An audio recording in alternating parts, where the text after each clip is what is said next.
Welcome to It's All About the Questions, where learning to ask the right questions can help you achieve lifelong success. Now, here to help you ask all the right questions is award-winning author, international speaker, and business strategist, Laura Stewart. Hey, everyone, and welcome to today's show. I am your host, Laura Stewart, for It's All About the Questions. Not so much about the answers, because if you don't ask the right question, the answer really doesn't matter. This is the highlight of my week to be with you and talk about how the right questions can change your life. And last week's show has gotten such a big buzz when I had Bob Berg, author of The Go-Giver, on the show, and we talked about the 5 laws of stratospheric success and how small shifts in your thinking and your questioning can shift your life and your business. And we're going to have that replay up on the show website. It's All About the Questions shortly, and by next week it will be up on iTunes, and you will be able to listen to the show whenever and wherever you want to. Today, I have another special guest as we continue our conversation around thinking and questions and performance with our special guest, Bobby Kipper. Now, Bobby and I have known each other for a lot of years, and if you haven't been able to tell yet, I love introducing you to people that inspire me and stretch me in my thinking and my questioning. And Bobby is one of those people. He's a best-selling author, speaker, and coach, and he's the co-founder of Performance Driven Thinking. He has spent over 30 years providing leadership development, training, and coaching to both the government and private sectors. Bobby's got a really interesting background. We're going to talk about that as we go on with the show today. But he believes that each of us was born to perform, and his motivational style of speaking and coaching has taken thousands to their best performance to date. In addition, he also founded and is the current director of the National Center for the Prevention of Community Violence, and he is passionate, and I really mean this, passionate about the quality of life and human rights issues for all Americans. His programs to prevent and reduce violence have been featured by the White House, Congress, and 35 states across America. His current book, which has a foreword by Joel Comm, New York Times bestselling author, which hopefully he will come on our show one day as well, called Performance Driven Thinking, a challenging journey that will encourage you to embrace the greatest performance of your life. I love that. I love that whole thought that the way we think and the way we perform changes our life. So hopefully our guest is on the phone right now. Bobby, you out there? I'm out here, Laura. How are you this morning? Good. Are you sitting there talking to me from the beach in the Outer Banks? Not quite. I wish I was. I had to come up to meet another one of our favorite people, David Hancock and I, the publisher, are having lunch today, so that's what's happening after the show. So unfortunately, I'm not on the beach, but you can find me there just about every other day, I hope. I know. It's your best place to hang out there with your best buddy, your puppy there too, right? Yeah, absolutely. Rocky and I enjoy the beach, and it's great to have your best friend with you at all times. And he coaches me a little bit, too, with his attitude, so it's all good. Aren't puppies amazing how they do that for us? They get us to really think about what's important. It's a lot of comfort. It really is to know no matter how your day goes, that their day is always, pretty much even keel. So it's all good. Yeah, as you know, but I think some of our listeners know, my Boston Terrier passed away in January, and I'm just not ready to get a new dog. But my neighbors have all been absolutely fantastic, letting me have their dogs and borrow them at will. And my friend Beverly has her dog Luna, a beautiful Bichon, hanging out with my mom today so that I could be here and be more relaxed. That's great. Yeah, there is nothing better. And also, for those of you listening out here, Bobby just mentioned David Hancock, publisher of Morgan James Publishing. He is also Bobby's co-author. And co-founder with the Performance Driven Thinking. So shout out to David Hancock if you happen to be listening right now. David, his publishing house, also published my book, What Would a Wise Woman Do? So that's great that you can see him. Make sure you give him a hug for me. I'll be glad to do that. Since his nickname is the Huglisher. All right, so Bobby, I got a question for you. Okay. Your book, you called it Performance Driven Thinking. And I've always wondered, why not call it performance-driven leadership? What made you pick the other aspect? Well, I think part of that, and that's a great question, and, it's really interesting that you asked that because a lot of what we're doing now out of the book itself is leadership driven. We actually have one chapter in the book speaks to leadership. But, I think part of the problem is that we've always focused for years on, that process. Everybody wants to, do leadership training, but what about the people that do the work every day, to get up, day in and day out? And, they need an edge of performance as well. And so after working through the process of both the line situation and leadership as I grew through my career, I really realized that there needs to be motivation all the way through, and not just for those people who, are making the big bucks and running the company. I mean, everybody needs to be motivated. So while we do talk about leadership, we also believe that it's the people that are actually doing the everyday, work on it, whether they're factory workers, whether they're assembly workers, it doesn't matter. People just need to be motivated to perform. And a lot of times they're left out. And so the synopsis of the book is that we all are called, regardless at what level we are in life, to a level of performance. And that performance is not something that a boss can do, that our parents can do. It's something that we have to, in fact, embrace ourselves. Now, you said that we're all born to perform. Absolutely. And I've seen this from owning my own business to selling my business to working for other people in corporate and, just the everyday jobs that you've had as a child, working in a grocery store or whatever, that not everybody really seems to get that they're born to perform. They just sort of feel people should just give them things, or that they can coast through life at a barely there level of performance. What's your response to that? Well, my response is that you're absolutely correct, and that's something that pulls down all of our performance. I mean, the one thing that we haven't discussed, most people who are performers, or at least want to get up and make it happen, we haven't discussed with those people who just feel like that the world owes them a living, simply because they breathe. And that's been a problem in our society, but there's just been, I guess, that people have searched for an orchestrated way to really speak out about that. In the second chapter of our book, Performance Driven Thinking, we talk about a sense of entitlement and what it's like to get up and believe everybody owes you a trophy just because you're showing up. We absolutely and believe, and we teach, and we talk about this as we travel the country. Performance is more than just, basically showing up for work. And I think it was one of the famous comedians, Woody Allen, or someone said, 80% of achieving is showing up. Well, I don't agree with that statement. I think that, basically participation is not performance. There's a lot of people who participate in coming into a situation, but they don't really live up to the expectations that we all need to do our share. And that's what the book really talks about. It talks about that, we don't agree. If you got to be there, why not embrace the best performance that you can embrace? And that's what we sort of teach as we go into organizations, from the line person all the way to the top management.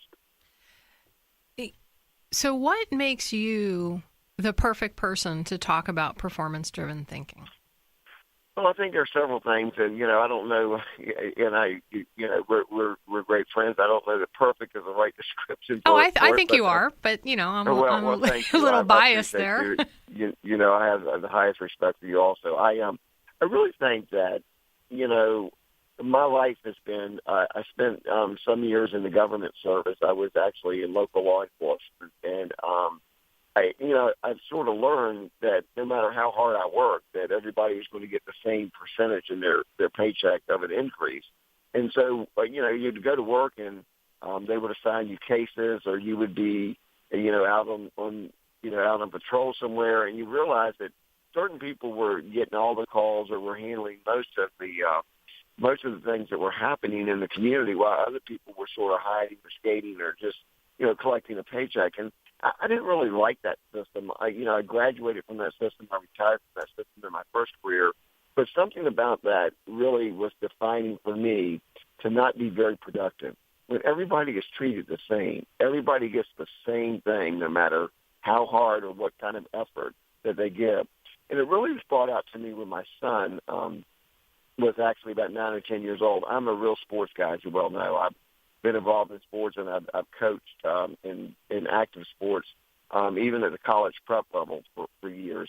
And one of the things that I've always driven young people to look at is, what's your highest goal that we can obtain, and how can we get there? Maybe not today, but at some point, making tomorrow better than it was today. And I never forget Andrew, my son, was riding in the car with me one day, and I actually made a mistake in coaching a little league team, which was probably next to the Bad News Bears. So I was totally frustrated because we'd only won like 2 or 3 games, and we lost like 6 or 7. So my son, and this is in the book, I wrote about this situation. My son looks over at me in the car. He says, "So, Dad, when do we get our trophies?" And I mean, he was just as serious as he could be, as innocent as he could be, but he was serious. And it sort of drove me crazy because the world I came up in, you did have winners and losers. You did have people that really, achievement was your goal, and that's what you did when you played sports. But with him asking that question, I said, "Andrew, we don't have a winning season, son. We've only won like 2 or 3 games." And he said, "But Dad, everybody gets a trophy." And that stung me because it really stuck in me to say, okay, that's the way we're conditioning people in this country, and that is not a true statement. Everyone does not get a trophy. There are some that have and some that have not. And a lot of times the people that have not obviously have fallen on hard luck. And we certainly should look out, for the poor and the disadvantaged in communities. But at the same time, we have to be driven to perform. I mean, we have to give it a shot.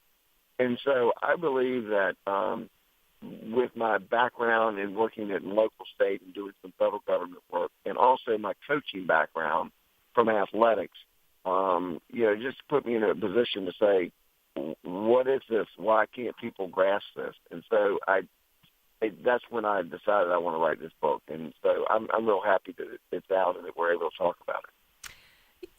That story about coaching, that really hits home because when I was a little girl, number one, I couldn't play Little League because girls were not allowed to play all those sports and stuff.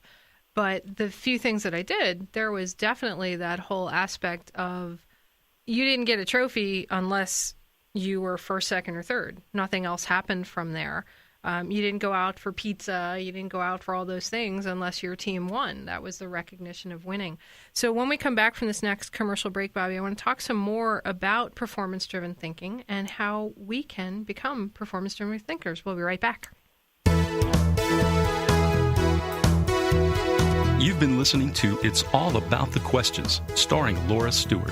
Connect with Laura at it'sallaboutthequestions.com and download a free workbook that will help you ask better questions starting today.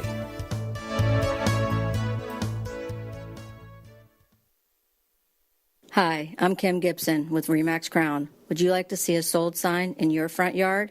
I can do that for you. I can sell your home, and most likely fast. Call me, Kim Gibson. Let's talk about selling your home. 473-6869. Again, 473-6869. Kim Gibson is a realtor with RE/MAX Crown. 473-6869.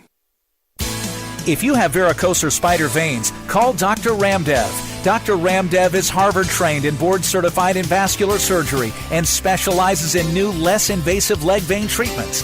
Dr. Ramdev has offices in Indian River and St. Lucie counties. Stop ignoring that pain or swelling in your legs. Book your free consultation today. Call 567-VIVA. That's 567-VIVA. Or visit VivaMyVeins.com. That's VivaMyVeins.com. Mr. Manatee's Casual Grill provides the ultimate Florida dining experience. If you're a fan of wings, you cannot pass up Mr. Manatee's, as it is continually voted to have some of the best wings by Vero residents.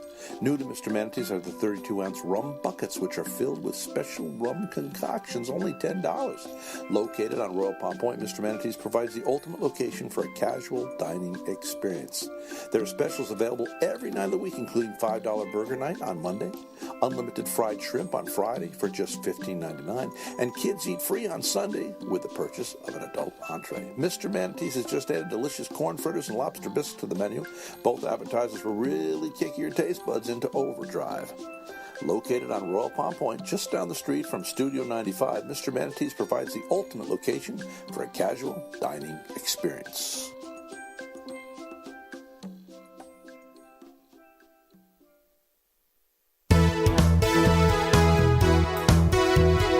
Success comes from not only what you know, but also who you know. Welcome back to It's All About the Questions with award-winning author Laura Stewart.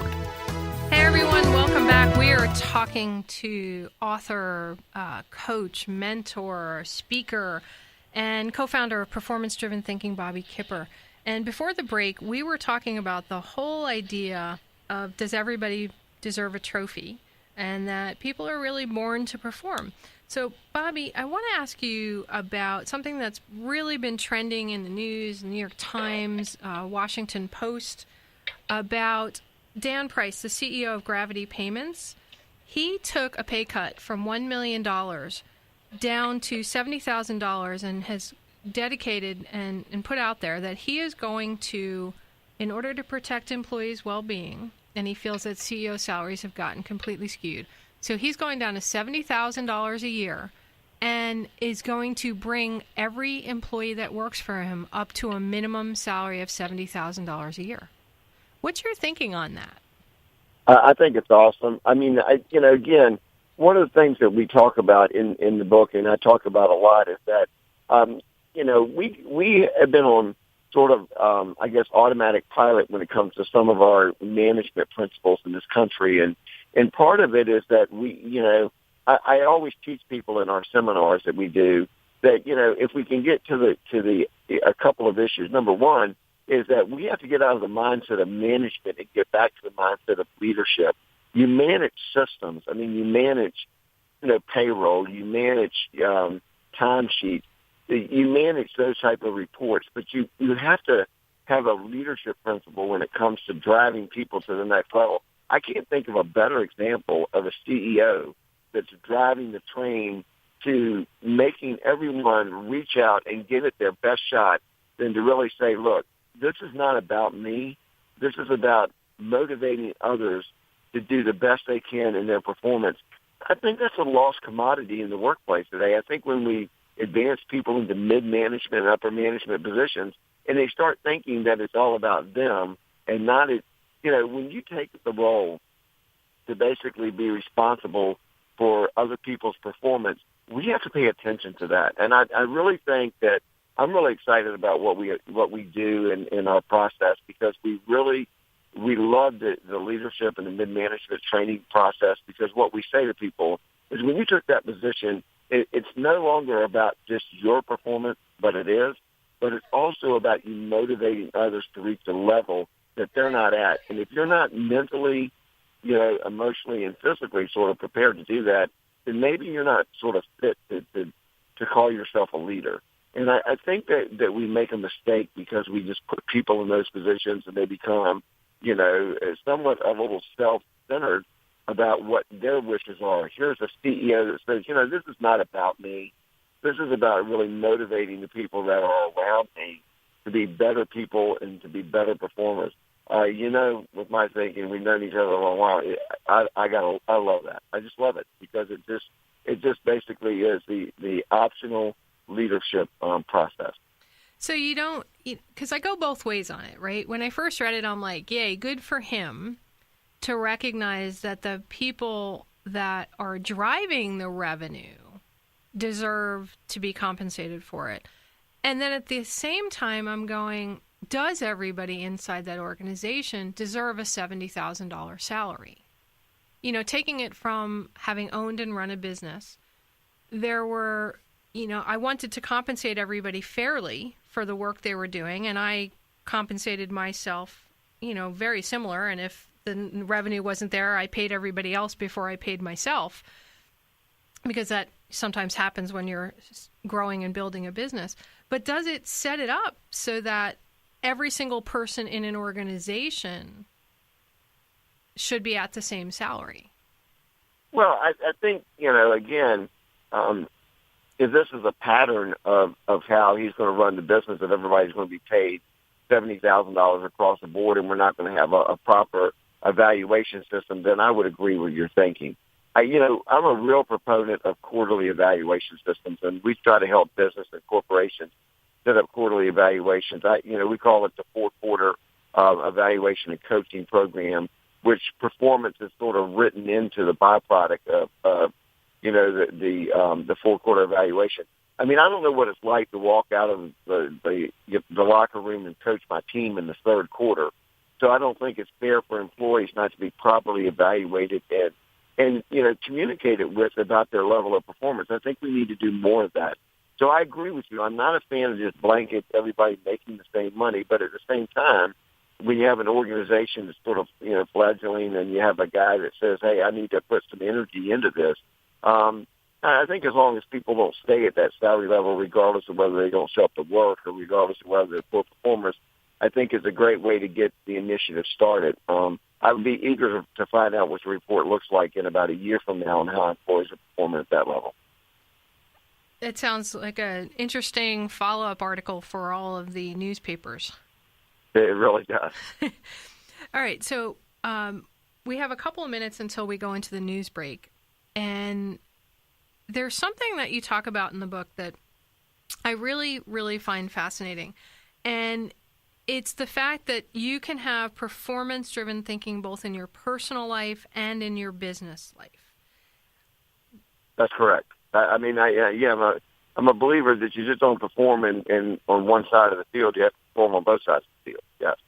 So how does somebody go about beginning the process of switching their thinking to performance-driven thinking versus regular thinking? It's sort of like I talk about, it's all about the questions, right? The right questions can change your life. It's about asking questions that get you the answers you need, not always right. the ones you want. Right. I understand what you're saying.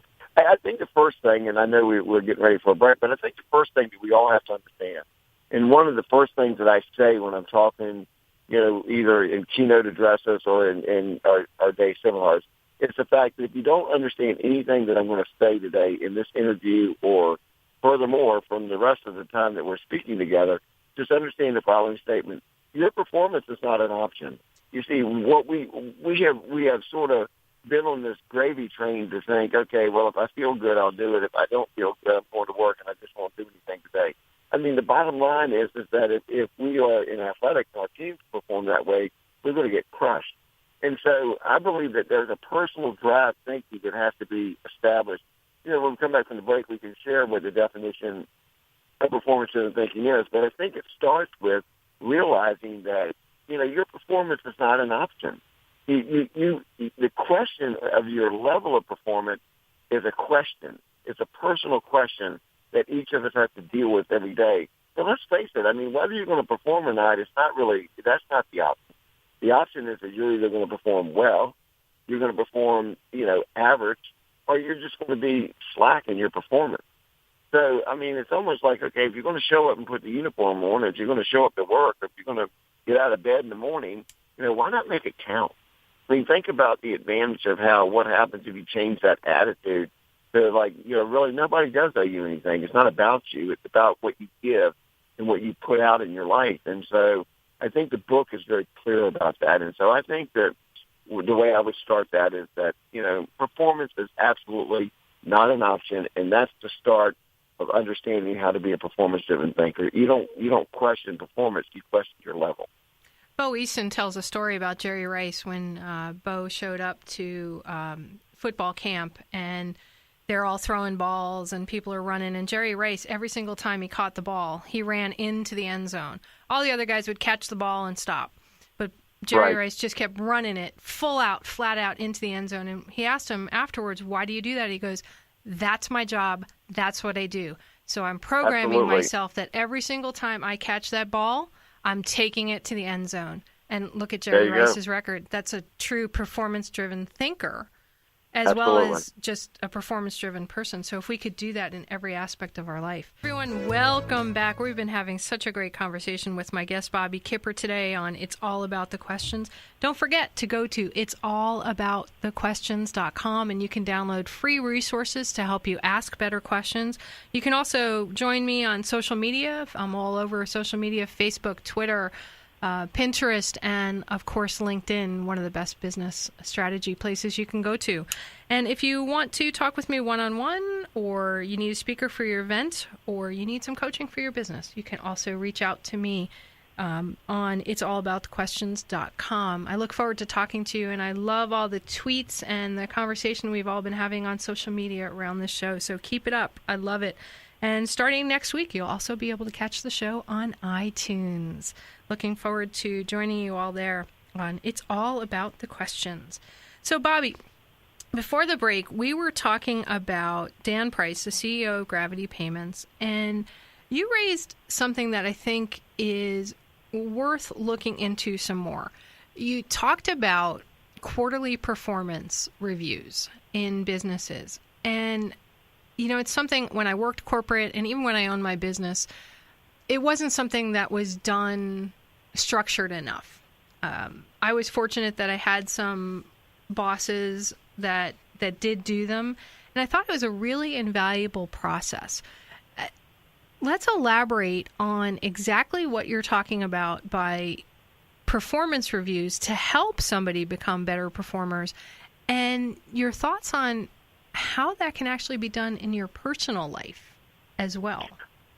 Well, yeah, I think that, again, if we start with your personal life, there are several areas that we really talk about in personal performance. The first one, foremost that we actually talk about when we do our programs and our seminars is your health. I mean, there's a check and balance system for all of us on how we perform in our health, whether it's, the food we eat, whether we get an exercise, whether it's our sleep habits. I mean, when you look at, as we progress in age, and it doesn't get any easier or it doesn't get any better, but it still demands our performance and our attention. So I think there's a check and balance system and an evaluation on all parts of our life as we go through. And I think we can measure our performance even from a personal level. I mean, let's face it, if you're really looking at your own personal health, are you getting regular checkups? Are you doing the things that you need to do to be healthier by what you're eating? And there's so much information out there. It's almost such information overload about performing in your personal health. But it's all good. I mean, it's the right thing to pay attention to. Nobody's going to really feel a whole lot worse because they get, a little bit more sleep. We're sleep deprived as a country. So when you look at all the research, we don't do a very good job in our performance when it comes to our personal health. The second area we talk about is your finances. And the one thing that ruins a lot of situations and a lot of people is that they're just getting by, or they're not getting by. And that's a performance thing. I mean, we have to look at not living by the credit cards and some of the things that you can do in your own personal finance. It's all performance driven. And there's nothing that occurs in life that you're going to convince me that cannot be looked at from a performance perspective. The third thing in your personal life we talk about is relationships. I mean, some of us, we don't even want to go there because, you could talk about the fact that, the reason that we have so many issues in our relationships in life is not because people don't want to be around people, because we do, obviously we feel that there's a need to have people in our life, but what level of performance? I mean, I'm talking about brothers and sisters, not just husbands and wives or couples that are together. I'm talking about business relationships. How do we treat people and how do we want them to treat us? I mean, that's a performance issue. Think about it. I joke about this in our seminars, but, the first time that you met the person that you're with, your significant other, if you're married or you have someone in your life, I mean, you really poured it on. I mean, you performed. You didn't just show up, not prepared to be a little bit charming and have someone really want to be around you. But at the same time, what happens in year 10? I mean, if we don't make it the performance issue, I'll just give you those semantics and just pay attention to that. And then the last thing that we talk about in personal performance is goal setting. And we think that, I try to encourage people. And then when we do our seminars, we have people leave with at least 3 identified personal and 3 professional goals.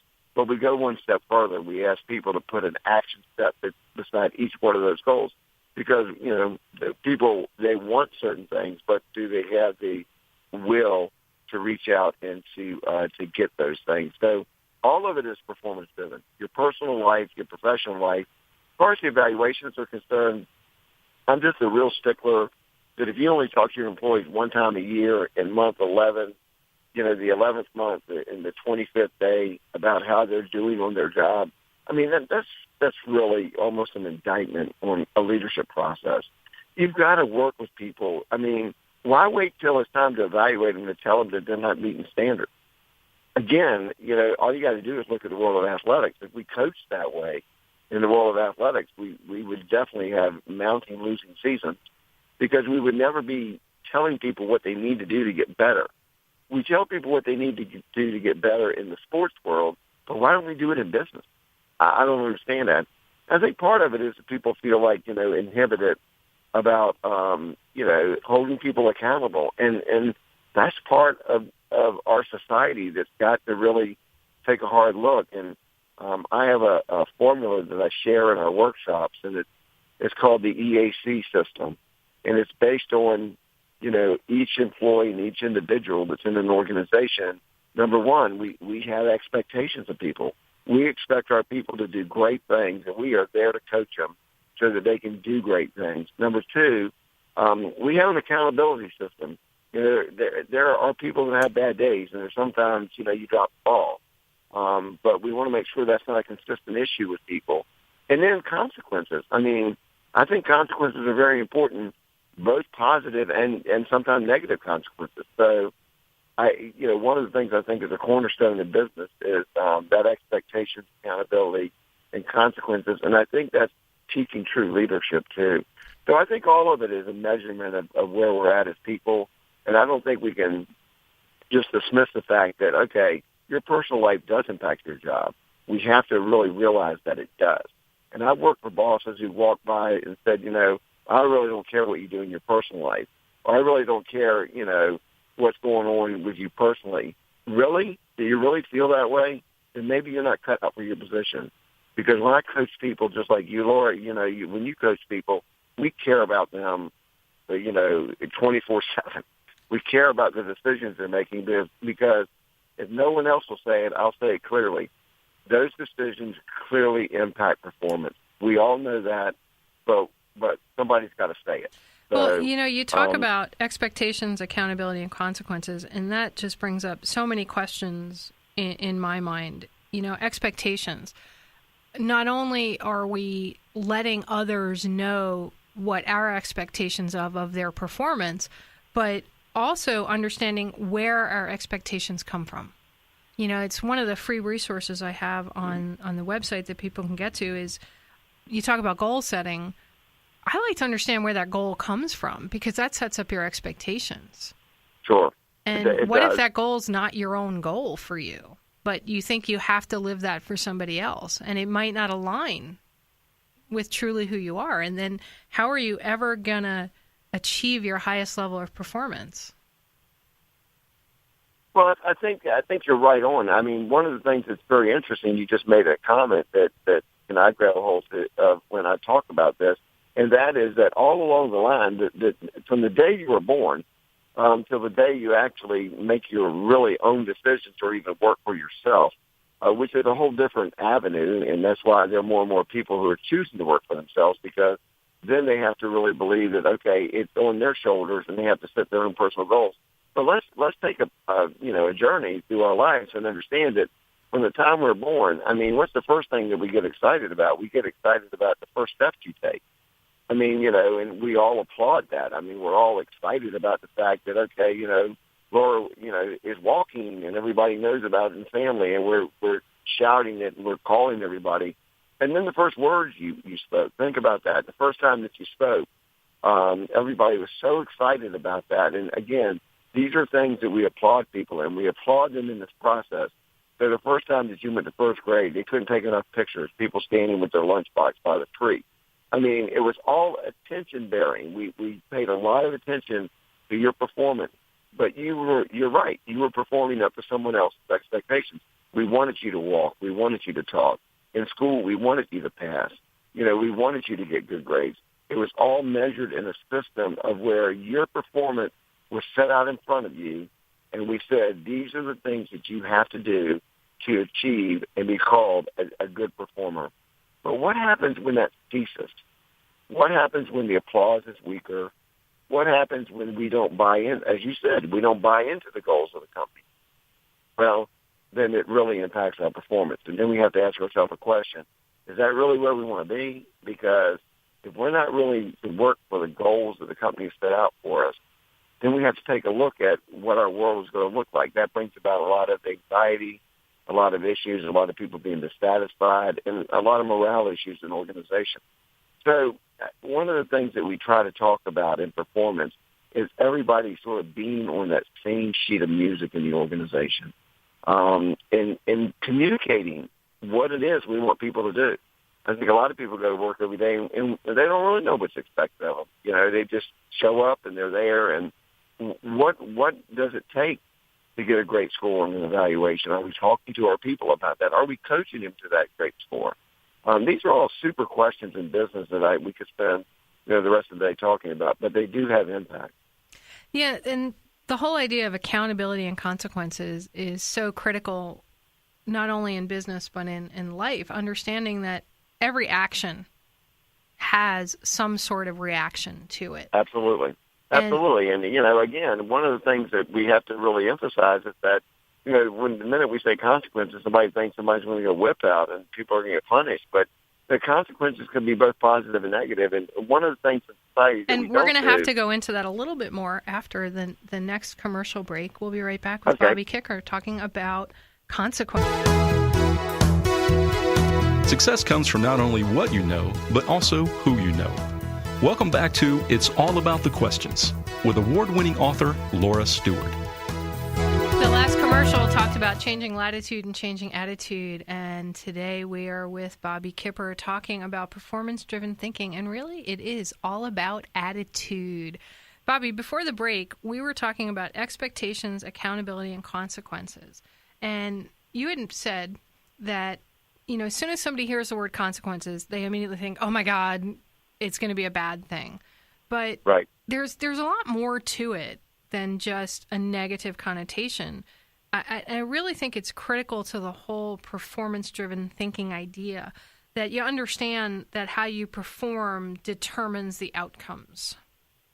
Absolutely. I mean, you said earlier before the break that, every decision has an outcome, and I think that's absolutely true in performance. I mean, look at how does the underdog win if this type of thinking it doesn't drive success. Examples are we can name sport team after sport team after sport team that went into maybe a situation or a game or some type of event that they really were not supposed to come out dominating the game or the event, but it happened day in and day out in our society. Well, how does that happen? It happens because people are mentally focused on their performance, and sometimes people are not. And so, what we have to do is understand that, in the game of life, it's the same thing. It's no different. It's just, who's keeping score, and the issue is that we have to keep score.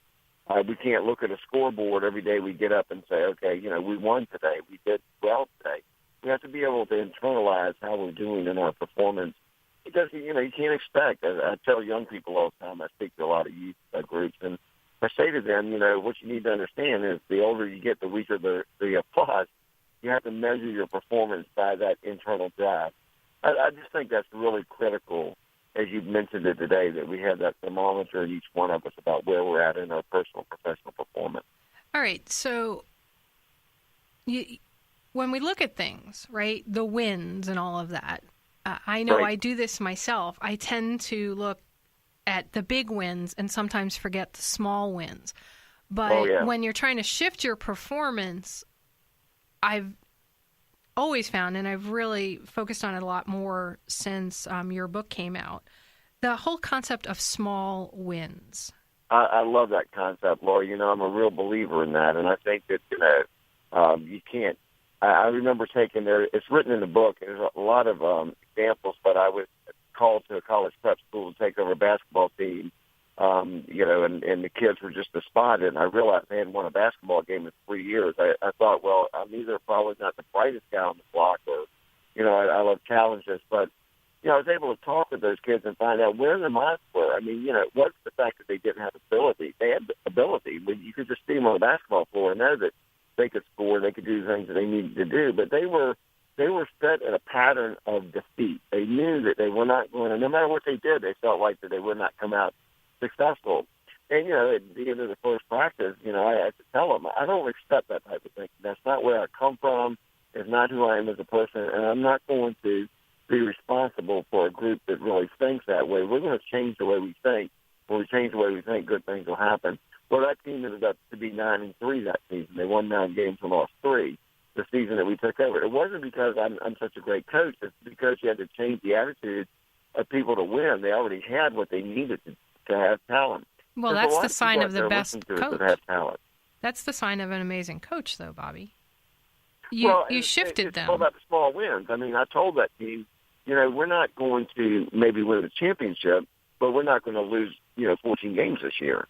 Let's celebrate our victories. And every victory that we had, we celebrated. I'd stop by the store and got them, 1,000, what the candy bar is, the grand candy bar, and would throw it out to them in practice and say, this is because you gave it all you had. And just reward small wins. We all need small wins in our life. You can't. We live in a world of you've heard people from the stage. I mean, you can make $1 million tomorrow. You can't. I mean, unless you just win some big prize or something, or you can lose 40 pounds by next week. Really? Well, actually, really, let's be honest. Really? The only way to do that is probably you're not living anymore. I mean, we have to really understand you can't lose 40, but maybe you can lose 3 or 4. Well, and sometimes for me, it's I got through an hour without eating processed sugar. And that's a small win, that's a small win. They add up. At the end of the day, you're really benefiting yourself and your health because of the decisions you're making. So, yes, we do write about small wins in the book. I'm a real proponent of let's celebrate, the changes that we're making in a good direction instead of just worrying about the big championship all the time. Championships are not won in a day and a week. They're won in a season. And they're won in the small wins. So is our life. Right? They're won in the small wins. The guy that went from not being able to, say, hit the basket from a three-point line to all of a sudden he made one, and then he made another one, and he made another one. Or Absolutely. He was able to pass successfully, whereas before that passing game maybe didn't happen. Those are That's what right. lead up to the championships. That's right. I mean, again, and it's what we expect of people going in. And you can go in and expect, okay, woe is me, the whole world is down. We'll never make it. We'll never be successful. And that's the way a lot of people think in this life. And that's why Performance Driven Thinking, I think, is a great book that, I've just really been delighted to be able to talk about it and just say, look, you don't have to think like that. You think like that because you're programmed. Let's break that program up and get you on a winning, involved in a winning season in your personal and professional life, not on the basketball floor, but we're talking about personal and people here. So, Bobby, how do people connect with you, find out where you're speaking, find out more about this whole performance-driven thinking? I know your book is available wherever books are sold, but there's a lot more that you have. The book is available wherever people are sold, and we do a lot of consulting on performance, and we sort of, really enjoy performance and performance leadership programs. I can be reached at Bobby Kipper, just the name, Bobby Kipper at thekippergroup.com. I have a consulting training group that goes around and tries to drive performance in folks. And, we also, we have performance-driven-thinking.com. And there's great resources there. We're working on Performance Driven Academy, which is going to be up and coming very soon. So on performance-driven-thinking.com, there's a bunch of different resources that people can access. The book's there, and we share some information about the book on performance-driven-thinking.com. And if you want to get me personally as a speaker, as a coach, or, just want some information, you want to reach out and say, hey, I like the way you think, or I don't like the way you think, I'm okay with that too. It's just you can reach me at Bobby Kipper at the Kipper Group, KIPPER.com. I love it. And everybody, just please go out to performance-driven-thinking.com. It's just a wonderful resource with different ways that you can think and change your thinking about performance. And, Bobby, what would be one last thought you wanted to leave my listeners with today? Well, I want to leave them with the thought of hope. There's a lot of people that are down and out on their luck, but sometimes it's not luck that has to happen. Sometimes it's your will to change things. And I just want to give people the idea that, performance-driven thinking is an application of putting the desire of what you want with the absolute will to go after it. We want things in life. Why do we dismiss the fact that we've got to take action to go get it? Stop putting off that education. Stop putting off that decision to make your life better. Do it today, and you'll get great results. That's perfect. Thank you so much for joining me, Bobby, and I'm sure we'll have you back on another time as my guest. And I think we're going to be doing... Laura. Thank you very much for the time. Thanks, and we're going to do some webinars together to further this thinking. Absolutely. All right, everyone. So thank you again for another wonderful show. Next week at the same time, same channel, we will be talking with several other people about the health aspect and caregiving support. As you know, I'm a caregiver for my mom, and what I've realized is I feel very isolated at times, not knowing the right questions to ask or the right resources. So we're going to be providing those resources to you here on the show, and I'll tell you, they do apply to every aspect of your life. So catch us next week on It's All About the Questions. Go to it'sallaboutthequestions.com and let us know what you think about the show. Remember, the right questions truly can change your life.